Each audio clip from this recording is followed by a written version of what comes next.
মাধ্যমিক ২০২৫ মাধ্যমিক পরীক্ষার্থীরা, আমি যখন দাঁড়িয়ে তোমাদের জন্য ভিডিও করছি এখান থেকে মাত্র ২৩টা দিন পরেই কিন্তু তোমাদের পরীক্ষায় ভালো করার কিছু টিপস অ্যান্ড ট্রিক্স। অনেকেই পরীক্ষার আগে ভীষণভাবে রাত জেগে পড়াশোনা করো, তাদেরকে বলছি পরীক্ষার আগে খুব বেশি রাত জাগার কোনো প্রয়োজন নেই। প্রথমে টাফ যে সাবজেক্টগুলো রয়েছে যেমন ভৌতবিজ্ঞান, অঙ্ক, এগুলোর একটা টু ডু লিস্ট করে ফেলো।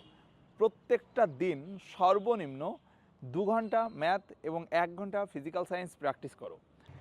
এরপর তোমরা তোমাদের যে টাফ সাবজেক্টের মধ্যে রয়েছে ইংরেজির রাইটিং সেকশানের থেকে 30 মার্কস তোমাদের আসবে। এই 30 মার্কসের জন্য তোমরা এবছর সবচেয়ে বেশি প্রসেসিং এবং প্যারাগ্রাফ, সেকেন্ড এডিটোরিয়াল লেটার এবং পার্সোনাল লেটার এবং সাথে সাথে স্টোরি রাইটিং কিন্তু ভীষণভাবে প্র্যাকটিস করবে। স্টোরি রাইটিং যখন তোমরা প্র্যাকটিস করবে প্রত্যেকটা দিন চেষ্টা করবে যে মিনিমাম একটা স্টোরি রাইটিং, একটা লেটার রাইটিং এবং সাথে সাথে মিনিমাম একটা করে প্রসেসিং লেখার।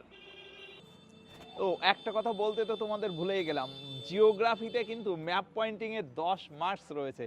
তোমরা যদি জিওগ্রাফির ম্যাপ পয়েন্টিং রেগুলার প্র্যাকটিস না করো তাহলে কিন্তু তোমরা জিওগ্রাফির যে 10 মার্কস এবং ইতিহাসের যে ম্যাপ পয়েন্টিংয়ে 1 মার্কস মিনিমাম থাকবেই, 3টে ম্যাপ থাকে, এটা কিন্তু রেগুলার প্র্যাকটিস না করলে এখানে অনেকগুলো মার্কস কিন্তু তোমরা ছেড়ে আসবে। তো তার জন্য বলছি রেগুলারিটি মেনটেন করে আমাদের এই ভিডিওর একদম কমেন্ট বক্সে আমি পিন করে দেব যে কোন কোন জায়গাগুলো তোমরা ইতিহাসে এবং কোন কোন জায়গাগুলো তোমরা ভূগোলে ক্ষেত্রে মার্কিং করবে। শিক্ষার্থী বন্ধুরা, বাংলাতে কিন্তু এবছর সবচেয়ে গুরুত্বপূর্ণ রচনা হচ্ছে বিজ্ঞান ও কুসংস্কার। তবে পরিবেশ দূষণতার প্রতিকার, এটা দেখতে কিন্তু ভুলো না, কারণ পরিবেশের যে বেহাল দশা এটা কিন্তু ভীষণভাবে গুরুত্বপূর্ণ হয়ে উঠেছে। যদি সহজভাবে বলতে হয় তাহলে তোমরা এটা মাথায় রেখো যে তোমাদের রচনায় কিন্তু এবার বাংলার উৎসবও বেশ এগিয়ে। এছাড়াও তোমরা কিন্তু আরেকটি রচনা যেটি না দেখলেই নয়, সেটি হচ্ছে জাতীয় সংহতি ও বিচ্ছিন্নতাবাদ। ইতিহাসের কথা বলতে গেলে প্রথমে তো সাল নিয়ে সবাই একটা আতঙ্কের মধ্যে থাকো, তবে আমি তোমাদের বলবো অষ্টম অধ্যায়ের যে 4 মার্কের প্রশ্নগুলো আসে তার মধ্যে কিন্তু উদ্বাস্তু সমস্যার সমাধান, কাশ্মীর এবং হায়দ্রাবাদের ভারতভুক্তি, এগুলো কিন্তু বেশ গুরুত্বপূর্ণ।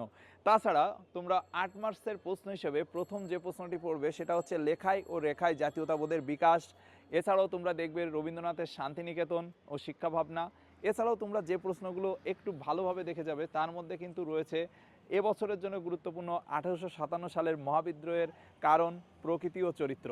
এই বিষয়গুলো কিন্তু তোমাদের দেখতে হবে।